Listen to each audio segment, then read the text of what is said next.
In this second video segment, we learn how we are applying now this Newton-Euler method. We're going to see here probably the most fundamental and basic way of doing so, something that you have already seen in other classes. So what you can do now is you take this complex multi-body system, which is composed of a couple of individual bodies. Now they're not free, so we cannot simply apply linear and angular conservation of linear and angular momentum to them because they are connected through this joint, so they cannot freely move.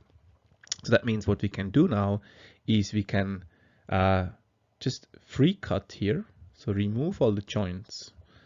And then apply this conservation of linear and angular momentum to each of these bodies separately.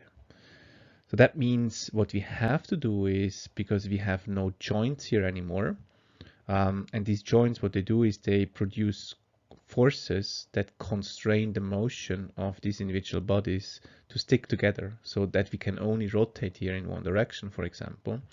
So what we have to do is we have to introduce these constraining forces here, and we have to take these constraining forces in the formulation of conservation of linear and angular momentum. So we apply this to these individual bodies, but including these constraining forces. That means we're going to have 6 equations for all individual bodies. So we have 3 equations for linear impulse equals to external forces, and we have 3 equations for change in angular momentum equals to external forces. However, we also have the relationship that the external forces acting due to that joint on this body are minus the forces that are acting due to the joint on this body. And the same relationship is also here, the second joint, and so on and so forth. So what we can do then is we can go through these 6 equations and eliminate these constrained forces, because we're not really interested in these constrained forces. I don't care for control what these interaction forces are. I might care when I design the robot, but I don't care anymore when I'm controlling the robot. So I can eliminate that. So I start with 6 equations. I eliminate these 5 constraint forces. So I'm ending up with 1 equations, which are the n dynamic equations of motion. Now this method is very intuitive, very clear. Just separate it and apply this brute force method.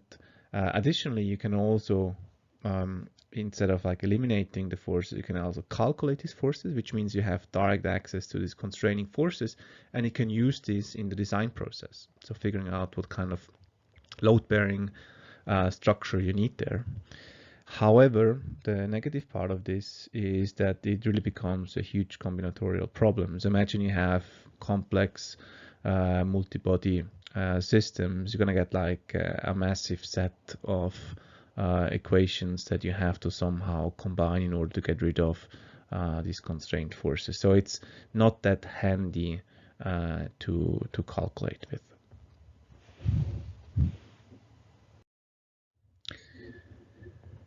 Now, in order to get a feeling for that, what I prepared here is a small quiz where we have a so-called cart pendulum. So we have a cart here, which can drive only in this x direction on a plane.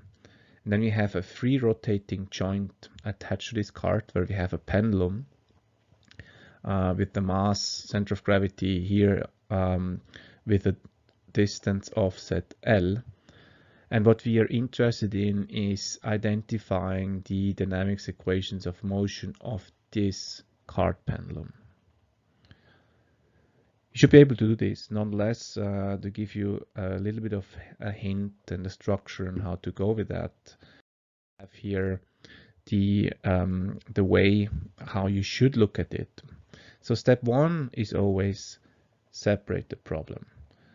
Identify individual bodies. Identify how you describe this motion of bodies using generalized coordinates. So this is 2 degrees of freedom setup. The cart can only move in x direction, and this pendulum can only move in rotational direction. So I need a q which is composed of x and phi. And due to the free cut of this body, I have reaction forces at the wheels to the ground. Now these wheels are friction free, so they can roll without friction, which means the forces here are only in vertical direction. We have external forces due to gravity that act on both elements, and we have now these constraint forces that are coming in due to the free cut.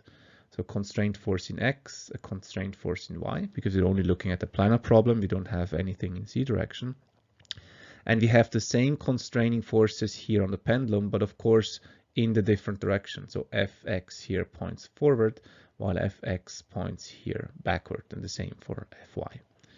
So that means we have now two isolated problems, one for the cart and one for the pendulum. And what we can do now is we can apply conservation of impulse and angular momentum for both of these systems. So in other words, what I need is to calculate the impulse and calculate the angular momentum of the cart, of the pendulum, and then I have to apply all the kinematic relationships between how this system moves and how that system moves, and then get rid of anything you're not interested in to end up with a description of motion which is only depending on x and on phi, as well as its time derivatives for velocities and accelerations.